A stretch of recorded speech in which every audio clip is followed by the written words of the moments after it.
I declare before you all that my whole life, whether it's been long or short, shall be devoted to your service and to the service of our great imperial family to which we all belong.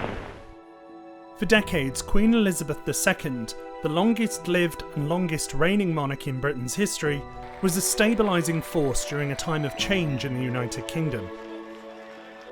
Her reign spanned the loss of most of the country's colonies in the years after World War II, and more recently, Brexit and the coronavirus pandemic.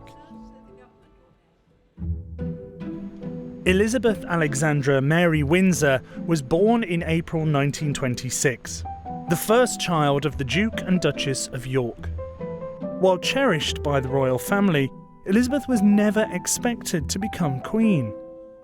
Her grandfather was king, her uncle was next in line, but in 1936 her grandfather died and her uncle abdicated. So we greet England's new king, George VI. Her father became king in 1937, making her first in line to the throne.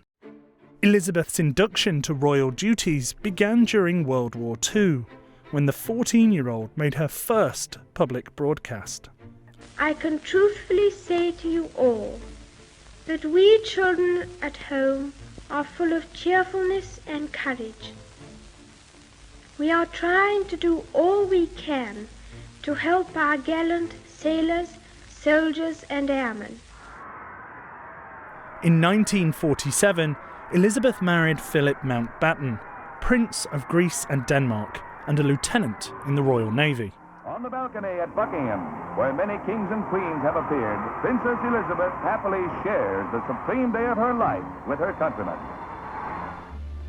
The couple's first son, Charles, was born in 1948, followed by Anne, Andrew and Edward. While she was on an official visit to Kenya, Elizabeth's life would change forever. On February the 6th, 1952, her father, King George, failed to recover from an operation and died at just 56 years old. Elizabeth was flown back to London and immediately seated to the throne. The high and mighty Princess Elizabeth Alexandra Mary is now, by the death of our late sovereign of happy memory, become Queen Elizabeth II. The Queen was just 25 years old when she started her royal duties as head of the monarchy. Even as Britain lost most of its colonies, she remained head of state of 14 countries other than the UK. She travelled extensively and was received with admiration by millions. Mr. President, South Africa has a special place in my heart and in the hearts of the British people. Famously fond of horses, the Queen's love of her corgis was also no secret. They appeared with her in a much-loved video shown during the opening ceremony of London's 2012 Olympic Games. Good evening, Mr. Bond. Good evening, Your Majesty. She rarely permitted interviews, so not much was known of her private life. But this seclusion from the press changed in the 1990s. The Queen described 1992 as Annus Horribilis, Latin for horrible year. After Windsor Castle, one of the Queen's royal residences, caught fire, and 3 of her children announced they were divorcing or separating from their spouses.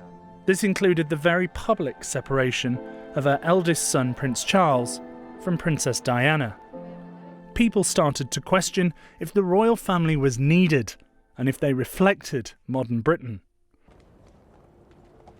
The Queen came under criticism in 1997 when she didn't return quickly enough to London to share in the public outpouring of grief after Princess Diana died in a car crash in Paris.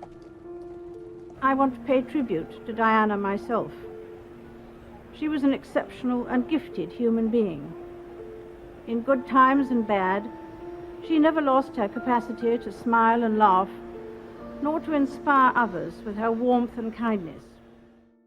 After this speech, public opinion started to turn in favour of the royal family. Following a well-crafted public relations plan and the marriages between Kate Middleton and Prince William in 2011, and Prince Harry and Meghan Markle in 2018. But just 2 years after their marriage, Harry and Meghan announced they were stepping away from royal duties in search of privacy from a growing media spotlight. They came to an agreement with the Queen where they would forfeit their royal titles as well as any royal funding. Their departure marked a watershed moment for a royal family that had long considered public service its foremost duty. In her final years, the Queen addressed her country and Commonwealth as it was swept up in the coronavirus pandemic. While we have faced challenges before, this one is different. This time we join with all nations across the globe in a common endeavour, using the great advances of science and our instinctive compassion to heal. We are interrupting our normal programmes to bring you an important announcement. You're watching BBC News from London. A short while ago, Buckingham Palace announced the death of His Royal Highness Prince Philip, the Duke of Edinburgh. In April 2021, Prince Philip, the Queen's husband of over 70 years, died at the age of 99. Due to coronavirus restrictions, his funeral was a small family affair, attended by only 30 people. There were concerns for the Queen's health throughout 2022.